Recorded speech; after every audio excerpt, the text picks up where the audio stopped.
മലയാളത്തിന്റെ മഹാനടൻ മോഹൻലാലിന്റെ മാതാവ് ശാന്തകുമാരിയുടെ വിയോഗത്തിൽ അനുശോചനമറിയിച്ച് ചലച്ചിത്ര രാഷ്ട്രീയ രംഗത്തെ പ്രമുഖർ.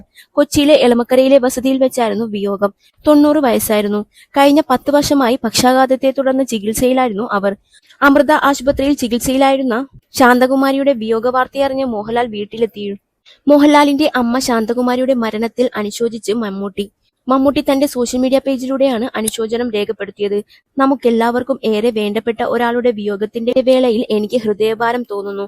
തളരാതെ ഇരിക്കൂ പ്രിയലാൽ എന്നാണ് അദ്ദേഹം കുറിച്ചത്. മോഹൻലാലും അമ്മയും ചേർന്നുള്ള ഒരു ചിത്രവും മമ്മൂട്ടി പങ്കുവച്ചിരുന്നു. നിരവധി സിനിമാ താരങ്ങളും മറ്റു പ്രമുഖരും എളമക്കരയിലെ വീട്ടിൽ ശാന്തകുമാരിയമ്മയ്ക്ക് അന്ത്യാഞ്ജലി അർപ്പിക്കാൻ എത്തിയിരുന്നു.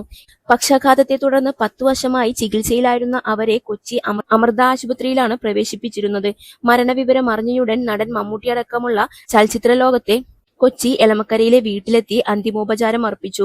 മൃതദേഹം കൊച്ചിയിൽ നിന്ന് തിരുവനന്തപുരത്ത് എത്തിച്ചതിന് പിന്നാലെ സംസ്കാര ചടങ്ങുകൾ ഇന്നലെ വൈകിട്ട് തിരുവനന്തപുരത്തെ വീട്ടിൽ വെച്ച് നടന്നു.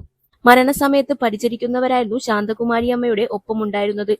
പുലർച്ചെയോടെയാണ് മൃതദേഹം കൊച്ചിയിൽ നിന്ന് തിരുവനന്തപുരത്തെ മുടവൻമുളയിലെ വീട്ടിലെത്തിച്ചത്. വിവിധ വേദികളിൽ വെച്ച് അമ്മയെക്കുറിച്ച് അതിവൈകാരികമായി മോഹൻലാൽ സംസാരിച്ചിട്ടുണ്ട്. ശാന്തകുമാരിയമ്മയുടെ 89ാം പിറന്നാൾ ദിനത്തിൽ എളമക്കരയിലെ വീട്ടിൽ വെച്ച് മോഹൻലാൽ സംഗീതാർച്ചനയും നടത്തിയിരുന്നു.